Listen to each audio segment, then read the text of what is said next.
Okay, the BeachCruiser was not able to make it to the NATS. We ended up hopping on a flight and renting a budget van to get down there because you can't get into the NATS unless you have a van. Regardless, the issue that finally stopped us, the one that really made us decide that we weren't going to get down there, was this issue with cylinder number 7. And that resulted from, or that happened after I had adjusted the timing on that engine. It was way off. And when I adjusted it back to like 10 degrees, I forget what it was at, something really severe. But when I adjusted it back to 10 degrees, we shut it off and then started it back up. There was a pop, a backfire is what it sounded like. And number 7 started clattering. We thought it might go away, but it never did. It just got worse and worse to the point where we had to pull that valve cover, and we looked at that rocker, and that was damaged. The push rod was bent. So we went down and got another rocker and push rod and reinstalled it, and it just, the problem started coming back. So I don't know what the story was on that, but we had to call it quits on that, and just found a flight and rented a budget van to get in. So the lesson there is that if you're trying to do a whole lot of things on a vehicle and then drive across the country, there's a whole lot of chances that you're going to overlook something, or there's just going to be so many different problems like what we had coming up, that you're either going to overlook something, or something is going to, cause you to not make it all the way. I'm just thankful that we didn't get stuck halfway between California and the NATS, because that's like a 3-day drive if everything's okay and you're just kind of stopping for a minimum amount of time. It was getting to the point where we had burned so much time trying to get that van going that we would not have made it. Clearly we didn't make it to any of the early camping. Didn't even get over here in time for that, which is what I was hoping to do. And we didn't get there. We wouldn't have gotten there on the day that the NATS opened up.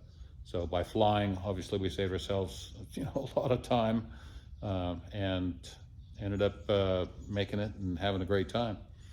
So I guess the lesson there is get your van done ahead of time, right? Don't wait till the last minute with all these projects. Just do as much as you possibly can, and then hopefully the month before you're doing nothing but test drives and final things, and you can also make it a nice leisurely drive.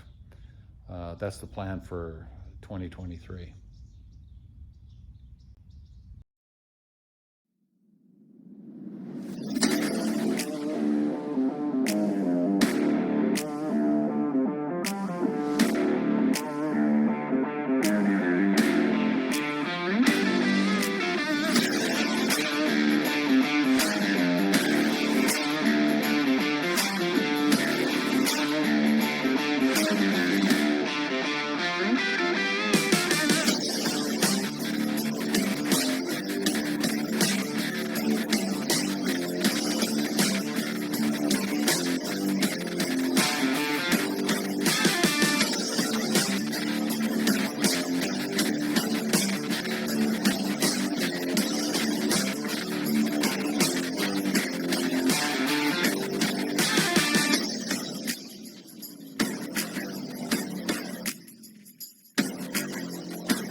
We're at the NATS 2022 event, and it looks like there's a severe thunderstorm warning coming in.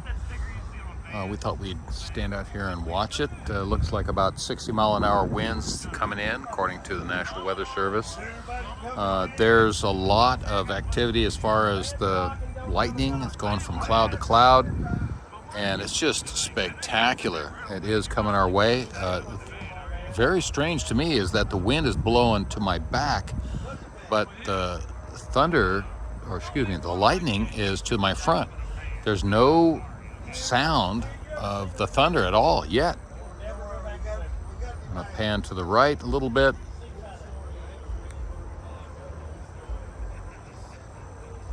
This is phenomenal.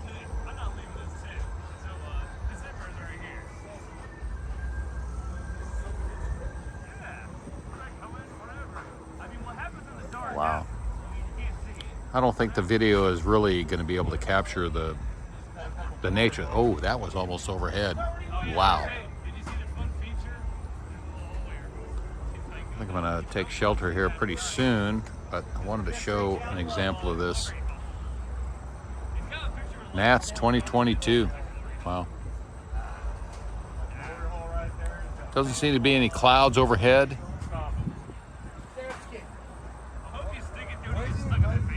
Now we're hearing the thunder. That's the first thunder we've heard. We're gonna pause the video and come right back.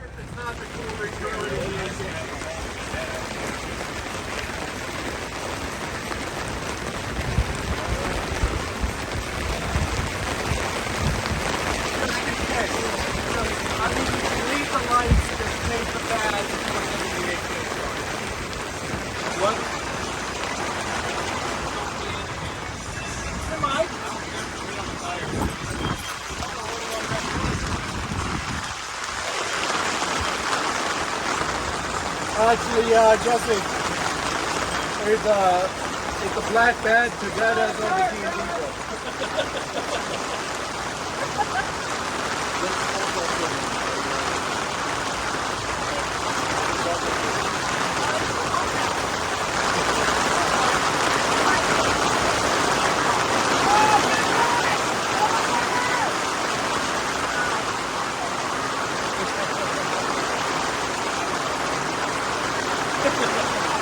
I'm done.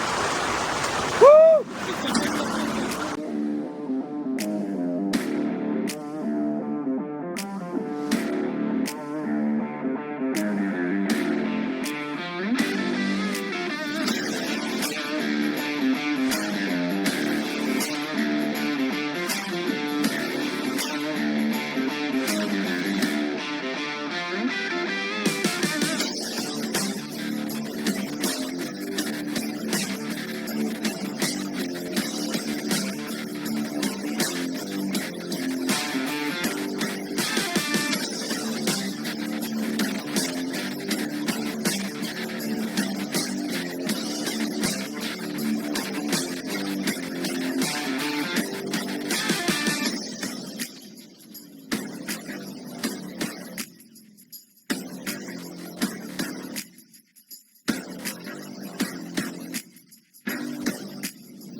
That's true. Maybe Well, that's, maybe that's can't it. have fun. Stay the fuck home. Yeah. All right, one more drink.